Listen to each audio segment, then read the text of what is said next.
फिर दायर। प्रधानमंत्री, मुख्यमंत्री, सांसद, विधायक, पार्षद, सरपंच सभी के पेंशन हो बंद। अब विधायकों, सांसदों की खैर नहीं। सुप्रीम कोर्ट में एक जनहित याचिका दायर हुई है। इसे आपके आकलन के लिए भेज रहे हैं। प्रिय सम्मानित भारत के नागरिकों, आपसे इस संदेश को सुनने का अनुरोध किया जाता है और अगर सहमत है तो कृपया अपने संपर्क के सभी लोगों को भेजें और बदले में उनमें से प्रत्येक को भी आगे भेजने के लिए कहें। 3 दिनों में पूरे भारत में यह संदेश होना चाहिए। भारत में हर नागरिक को आवाज उठानी चाहिए। 2018 का सुधार अधिनियम। सांसदों को पेंशन नहीं मिलनी चाहिए क्योंकि राजनीति कोई नौकरी या रोजगार नहीं बल्कि एक निःशुल्क सेवा है।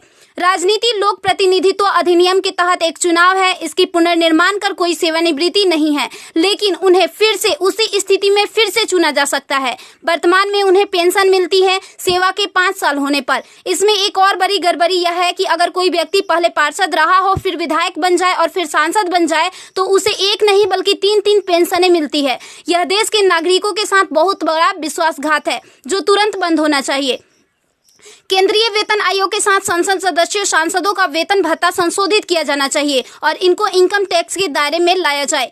वर्तमान में वे स्वयं के लिए मतदान करके मनमाने ढंग से अपने वेतन व भत्ते बढ़ा देते हैं और फिर उस समय सभी दलों के सुर एक हो जाते हैं। इसके उल्टा जो व्यक्ति अपने जीवन काल में 30 या 40 वर्षों तक शासकीय सेवा कर सेवानिवृत्त होता है, उसकी पेंशन बंद कर दिया जाता है।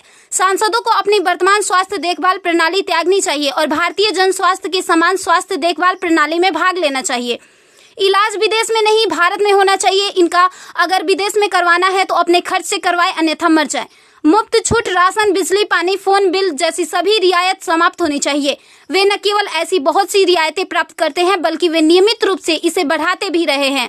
अपराधी नेताओं को चुनाव लड़ने से रोका जाए। संदिग्ध व्यक्तियों के साथ दंडित रिकॉर्ड, आपराधिक आरोप और दृढ़ संकल्प अतीत या वर्तमान को सांसद से प्रतिबंधित किया जाना चाहिए। कार्यालय में राजनेताओं के कारण होने वाली वित्तीय हानि उनके परिवारों, नामांकित व्यक्तियों, संपत्तियों से वसूल की जानी चाहिए।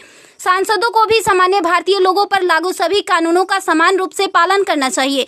नागरिकों द्वारा एलपीजी गैस सब्सिडी का कोई समर्पण नहीं जब तक सांसदों और विधायकों को उपलब्ध सब्सिडी, संसद कैंटीन में सब्सिडी वाले भोजन सहित अन्य रियायतें वापस नहीं ले ली जाती।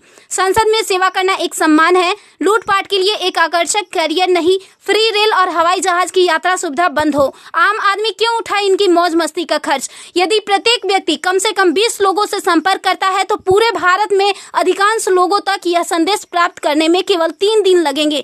क्या आपको नहीं लगता कि यह मुद्दा उठाने का सही समय है? यदि आप उपयुक्त से सहमत है तो इसे फॉरवर्ड करें, यदि नहीं तो बस हटाएं। आप